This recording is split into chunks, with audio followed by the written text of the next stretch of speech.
สาวต่างชาติเป็นตาค้างเลยเหรอเด็กไทยวัย4 ขวบเก่งขนาดนี้หรือเปล่าพี่น้องสวัสดีจ้ายินดีต้อนรับเข้าสู่ช่องเกดแก้วสาวเล่า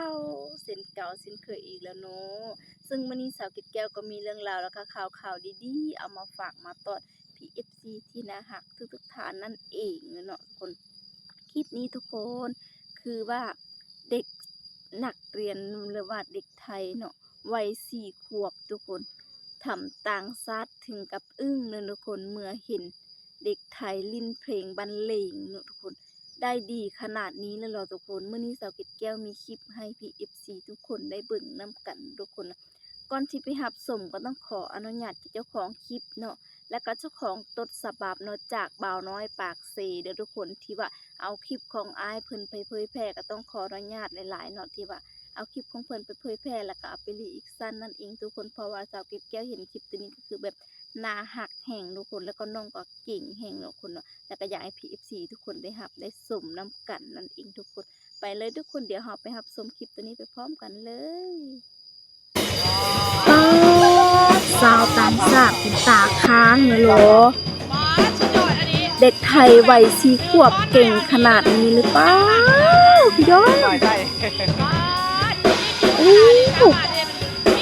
คือแบบน้องสุดยอดเลยเนาะ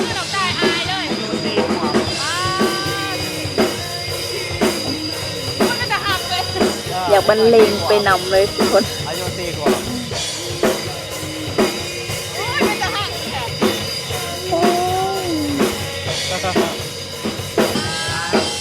แต่สุดแก้วจะบรรเลงไปเลยได้เป็นทุกคนอีกที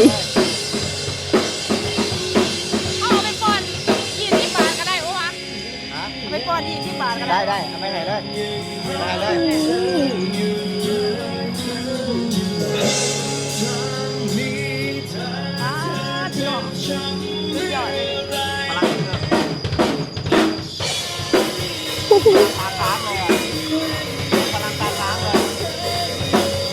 สุดยอดมาก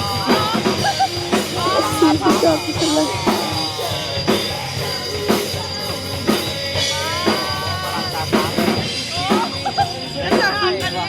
เด็กน้อยไทยกำลังดังมากเลยเด็กน้อยไทยมีความสามารถเก่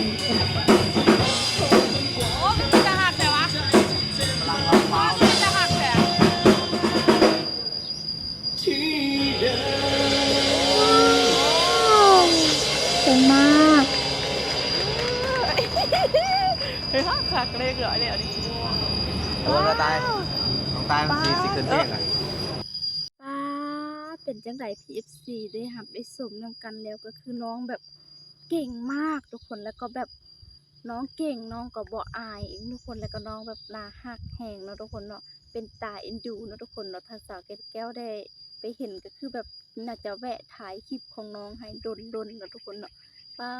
ความน่าฮักของน้องความเอ็นดูเนาะยอมรับเลยเนาะเด็กนักเรียนไทยทั้งเก่งแล้วก็ฉลาดทุกคนเนาะแล้วก็แบบพ่อแม่เพิ่นก็ได้สอนมาดีเนาะทุกคนเนาะพ่อแม่เพิ่นสอนมาดีทุกคนแล้วก็สอนแบบสุดยอดบ่ฮู้จะบรรยายเลยทุกคนความแบบน้องเก่งทุกคนสุดยอดแล้วก็กล้าหาญแฮงทุกคนป้า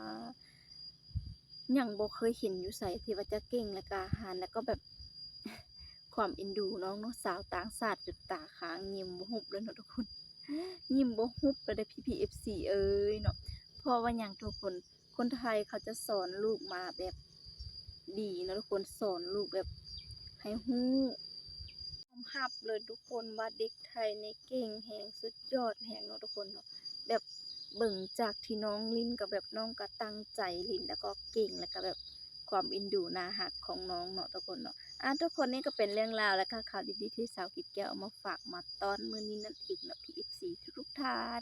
ตอนนี้ทุกคนสาวกิจแก้วก็จะได้ขอลาไปก่อนแล้วฝากเป็นกำลังใจให้สาวกิจแก้วฝากกดไลค์กดติ๊งๆเพื่อพลาดคลิปดีๆในต่อคลิปต่อไปนั่นเองเนาะสำหรับคลิปนี้มื้อนี้จะได้ขอลาไปก่อนบ๊ายบาย